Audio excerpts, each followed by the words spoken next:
सामाजिक एवं सांस्कृतिक पुनर्जागरण में संत महात्माओं की भूमिका अग्रणी मानी जाती है। भारत में जब 19वीं सेंचुरी में पुनर्जागरण हुआ, पुनर्जागरण से तात्पर्य है फिर से जागना।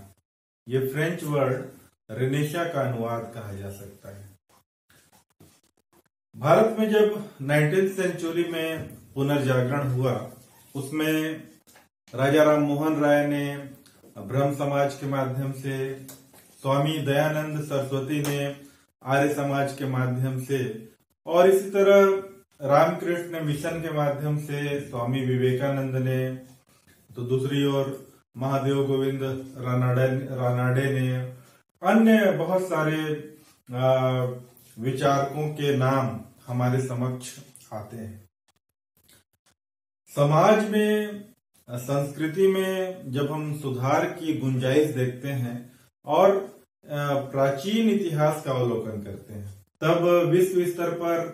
चीन में कन्फ्यूशियस का मूवमेंट हमें याद आता है, और भारत में 6वीं शताब्दी ईसा पूर्व में अनेक संप्रदायों के बीच जैन और बौद्ध धर्म बेहद लोकप्रिय हुए। महावीर ने जहां जैन धर्म को लोकप्रिय बनाया, वे जैन धर्म के 24वें तीर्थंकर के रूप में जाने जाते हैं। वहीं महात्मा बुद्ध ने धर्म में लोगों को एक नया राह दिखलाने का कार्य किया। विश्व इतिहास में 15वीं सेंचुरी में मार्टिन लूथर ने ईसाई धर्म को एक प्रकार से रिफ्रेश करने का कार्य किया, और इन सभी के आंदोलनों में, इन समग्र रूप से हम जब देखते हैं तो ये पाते हैं कि निश्चय ही समाज में एक समय के बाद जो कुरीतियां व्याप्त हो जाती हैं, उनको हटाने और मिटाने में किसी न किसी प्रकार के इन समाज सुधारकों का योगदान बेहद महत्वपूर्ण रहा। छत्तीसगढ़ में गुरु घासीदास नाम के एक संत हुए, जिन्होंने समाज को एक नई दिशा प्रदान की, और छत्तीसगढ़ के उत्तरी क्षेत्र में, जहां पर सरगुजा डिवीजन का एरिया है, वहां पर राजमोहिनी देवी जो जनजातीय समाज से बिलोंग करती थी, गहिरा गुरु जनजातीय समाज से बिलोंग करते थे, इनकी भूमिका भी बेहद महत्वपूर्ण रही। आज की चर्चा में हम लोग विशेष रूप से गहिरा गुरु, जिनका नाम रामेश्वर दयाल था, इनके कंट्रीब्यूशन की चर्चा करेंगे कि उन्होंने किस तरह उत्तरी छत्तीसगढ़ में जन चेतना के माध्यम से या मानवतावादी दृष्टिकोण के माध्यम से जनजातीय समाज को सुधारने का किस तरह कार्य किया था। गहिरा गुरु के पूर्व जो जनजातीय समाज था, अशिक्षा का जहां शिकार था, वहीं मद्यपान की आदत उनमें व्याप्त थी, अंधविश्वास से भी वह बहुत अधिक प्रभावित था, और चूंकि खुद गहिरा गुरु जनजातीय समाज से बिलोंग करते थे, कंवर जनजाति के थे, इसलिए उन्होंने समाज में क्या बुराइयां हैं, क्या कुरीतियां हैं, इसको बड़ी नजदीक से देखा था। और जो मूवमेंट उन्होंने नॉर्थ छत्तीसगढ़ के क्षेत्र में चलाया, उससे वहां के जनजातीय समाज में एक नया आत्मविश्वास उत्पन्न हुआ। और आत्मविश्वास के बारे में कहा जाता है कि एक खाली बोरी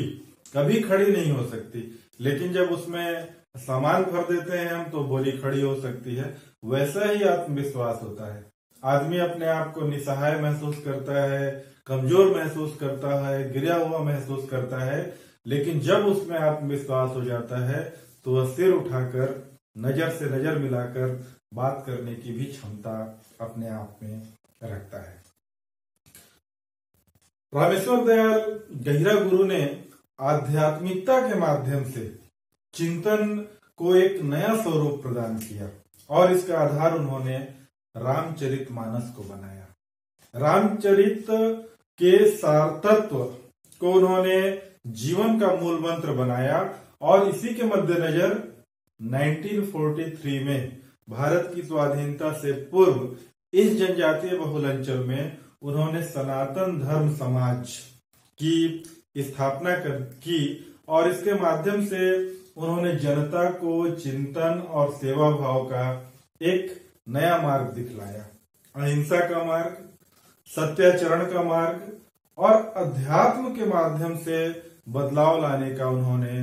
प्रयास किया और अपना संपूर्ण जीवन 1905 में उनका जन्म हुआ था, 1995 में उनका देहांत हुआ, यानी 90 वर्ष का जो उनका जीवन काल था, उस जीवन को उन्होंने परोपकार के कार्यों के लिए पूरी तरह से समर्पित कर दिया।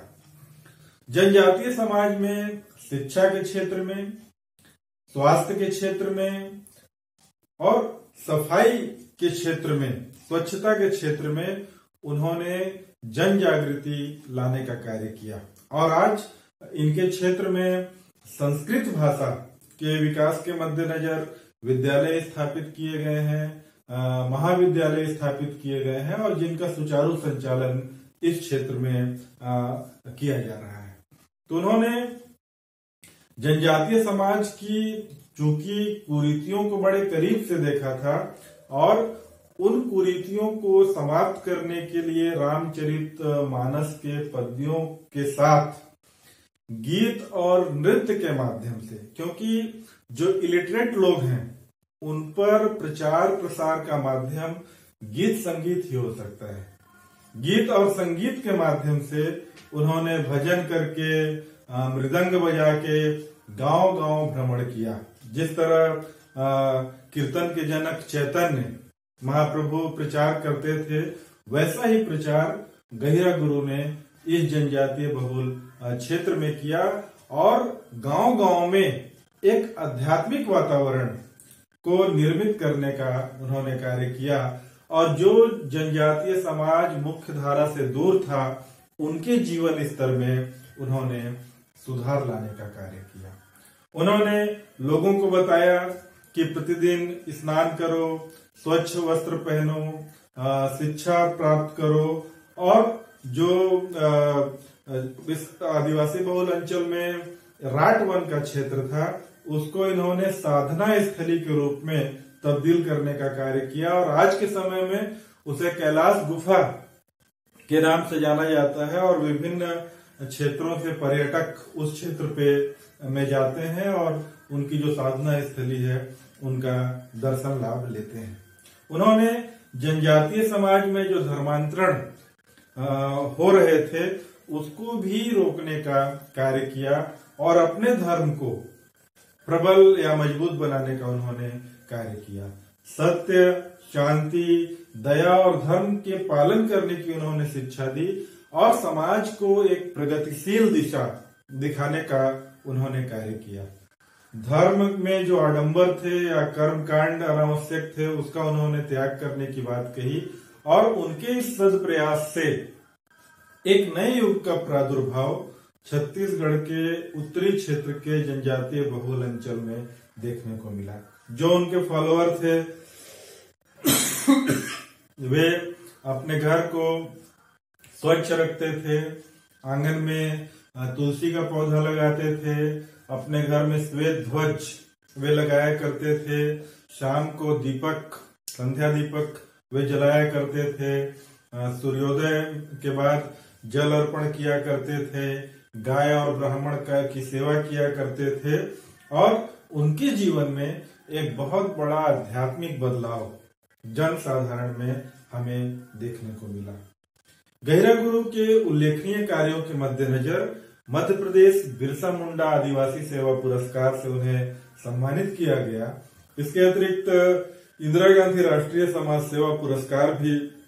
उन्हें दिया गया और सन 2000 में जो नवगठित छत्तीसगढ़ राज्य बना, उस राज्य में पर्यावरण के क्षेत्र में गहिरा गुरु के नाम से एक पुरस्कार भी स्थापित किया गया। गहिरा गुरु हालांकि खुद शिक्षित कम थे, लेकिन इसके बावजूद समाज को उनकी देन बहुत बड़ी रही और आज उनके फॉलोअर बड़ी संख्या में इस क्षेत्र में हमें देखने को मिलते हैं। हरीश चंद्र पालीवाल की एक पंक्ति है, जो गहिरा गुरु जी पर बहुत सटीक बैठती है, उसका भी मैं यहाँ पर उल्लेख करना चाहूंगा, जिसमें उन्होंने कहा था, नैराश्य नद में डूबते निज राष्ट्र की नवास हो, कोई अलौकिक शक्ति हो, अभिव्यक्ति हो, विश्वास हो, मानो न मानो सत्य है, तुम स्वयं में इतिहास हो, तुम स्वयं में इतिहास हो। Thank you.